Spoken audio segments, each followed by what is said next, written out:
Today we're going to compare the US fall versus the UK autumn. Everything from food, decor, traditions, scenery, and more. And where better to start than with food and drink? Pumpkin spice latte started in the US at a Starbucks in 2003, and it made its way to Britain not long after. Just a side note, there seems to be some confusion about pumpkin spice. It actually doesn't contain pumpkin, it's literally just the spices, so cinnamon, cloves, ginger. That would go into a North American pumpkin pie. So in the US, in the autumn, it's a pumpkin spice everything. Donuts, cereals, smoothies, coffee creamer, Oreos, and these Dolly Parton pumpkin spice cookies that I saw last year. You also get pumpkin itself as an ingredient in a lot of unlikely places in the US. The major one for me is beers. So a lot of craft beers brew with a bit of pumpkin, and it's not for me. But a lot like zucchini and courgette, people incorporate pumpkin into baked goods. And it's also really good in stews and curries. As an immigrant from the United States, I used to struggle to find pumpkin puree, which is traditionally you would use an actual pumpkin, but it's a lot of work to render that into something that you could put into a pie. So you would get these tins of pumpkin puree, and it used to be really hard to find. You'd have to have people bring them over. Maybe you could get them online, but nowadays it seems like a lot of supermarkets over here are stocking them. So yay!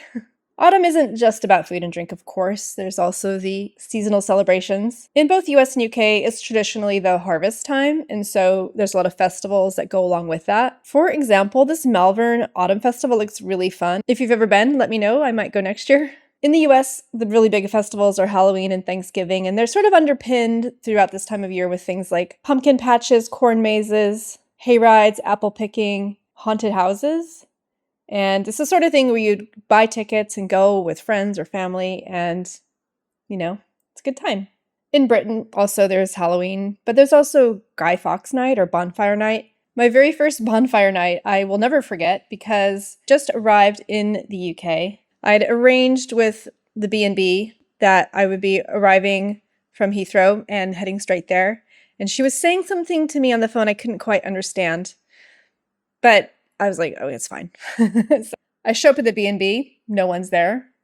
And I'm waiting outside in the dark, in the cold, and there's fireworks going off overhead. Turns out what she was trying to say is that she wouldn't be home because there was the Bonfire Night celebrations. So, figured it out. I actually have been pretty lucky over the years to experience a few actual bonfires on Guy Fawkes Night. I actually prefer a bonfire over fireworks, provided they've made sure there's no cute little woodland creatures living inside before they light it up. Overall, I'd say the US is really big and playful in these seasonal festivities, and I'll talk about decor separately. It's like a go big or go home situation.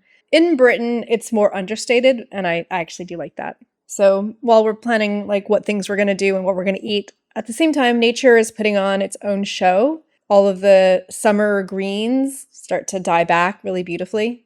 I mean, I'm sure most of you know this, but not everywhere in the US has a very distinct 4 seasons. In most of the places I've lived in the US, it's been more of a temperate climate, so you do have the distinct 4 seasons, much like you would here in Britain. New England is this quintessential destination, though, if you wanted to see really dramatic leaves. They're changing colors. They have these foliage maps that tells you where to go for the peak color, depending on when you're traveling. And there's even a name for people that go to New England to experience these leaves. They're called leaf peepers, which is kind of hilarious. Outside of New England, there's plenty of lovely places to see trees, like the upper Midwest has amazing leaves. Also in the Western US, you have aspens, which are really beautiful. They're this tree with a really slender trunk, white, smooth bark, and the leaves are these little tiny green guys. And when the wind blows, they have this fluttering noise, and it's really cool. And then in the autumn, they turn yellow, and then they eventually drop off, but they are stunning. In Britain, where I've lived, the trees go from green, and the leaves kind of turn more of a brown color, and they'll drop off. Obviously, depends on the variety of tree. So it's a little less dramatic. Another thing I've noticed is that although if you look at a map, Britain is further north than much of the United States, our autumn happens a little bit later normally. In October 2013, I was getting ready to leave the US to move back to the UK, and I took myself on a road trip as a farewell tour of New England, and it was great. Then I arrived in the UK, actually it was Bristol specifically, and I noticed that autumn was just getting going. So it was like I got double autumn that year. I definitely love the leaves, the sounds that they make when you walk through them, and the smells. And yeah, they're very beautiful to look at. There's so many places that could be destinations in their own right in the UK that would make wonderful places to take in some of these leaves. I'm going to throw some of them on screen. I think some of the more memorable ones were Western Burt and the Wye Valley. I have desires to go to some places in Scotland and Oban that have also some incredible places for the leaves. So yeah, planning that. Let me know in the comments what are the best autumn leaves that you've ever seen. In terms of outdoor activities in the US, this is the start of the American football season. So for a lot of people, that means like tailgating, parties. Here, rugby is more associated with this time of year. Also, everywhere, it's a good time to go out walking. It's a good chance to take in some of the scenery before it gets too cold. Obviously, it's not too hot either, so it's a great time to be outside. You'll probably find me doing a walk that takes in a cafe and a pub at some point along the way. Also, on both sides of the Atlantic, it's the time of the year when you start getting spiders coming indoors. I'm about to show you a spider, so look away or close your eyes, and I will tell you when it's safe to look again. This spider has only 7 legs, and he's in my bathroom sink this morning. I won't kill him, but I might relocate him. Okay, it's safe to look again. It's not just the outdoors that change. Towns, homes, businesses, they also get a seasonal makeover as well. In the US, people go all in on seasonal decor, typically. In Britain, it's much subtler. In the US, I would expect to see tons of seasonal gourds, wreaths on people's front porches. If I was at the dentist office, I'd expect them to have some gourds or leaves or some other like autumn decor. When it comes to Halloween, the US is very OTT, over the top, or silly when it comes to Halloween. Also, sometimes it can get quite gory, which isn't very nice for everybody.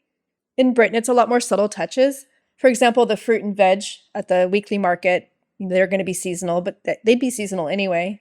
I really like it when pubs start lighting their fires, although I have seen pubs light fires in July because it was cold. It also feels like it's the time of year to lean into stouts and porters and, yeah, switch that up too. Sorry, that should be in the food and the drink, but it just occurred to me.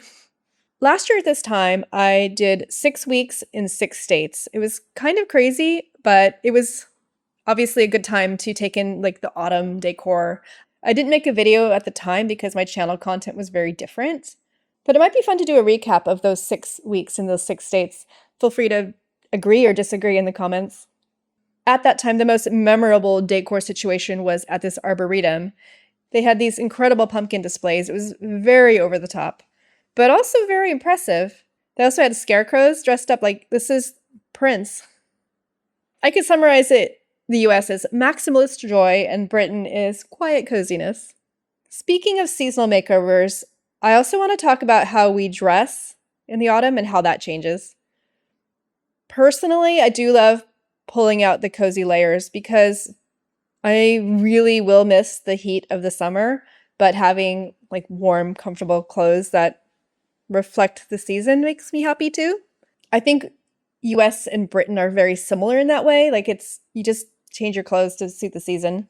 For women like myself, it can mean like hats and coats and boots and all the things you haven't seen for 6 months or so. I don't know, for men, like is it like, ooh, my favorite flannel, good to see you again, or puffer vest? I don't know. How does that work? This dress, by the way, this is the first time I'm wearing it. It's very autumnal, but these things are kind of annoying, so they might get removed. The next one is the sensory vibe. So a lot of what I've described so far are things that you would see or eat, but I also think that autumn really delivers on the other senses. Again, depending on where you are in the US, there's going to be some definite temperature shifts. Walking along, you can hear the sound of the leaves. If it's snowing, you can get the sound of the snow. I mean, I have definitely had Halloweens that had snow. Blizzard, Halloween, not fun. In terms of smell, there's a lot of wood smoke, which is really lovely. The smell of damp earth, the decaying leaves, I quite like that.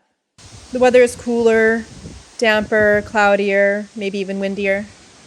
One negative, though, is the sound of leaf blowers, which is really hateful. I'm thankful there isn't as many here in Britain as there are in the US.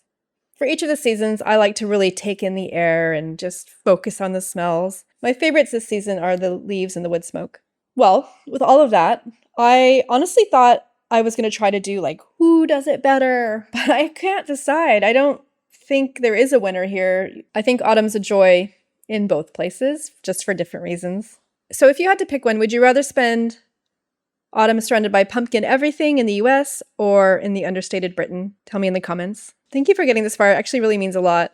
If you haven't already, hit subscribe or give this video a like.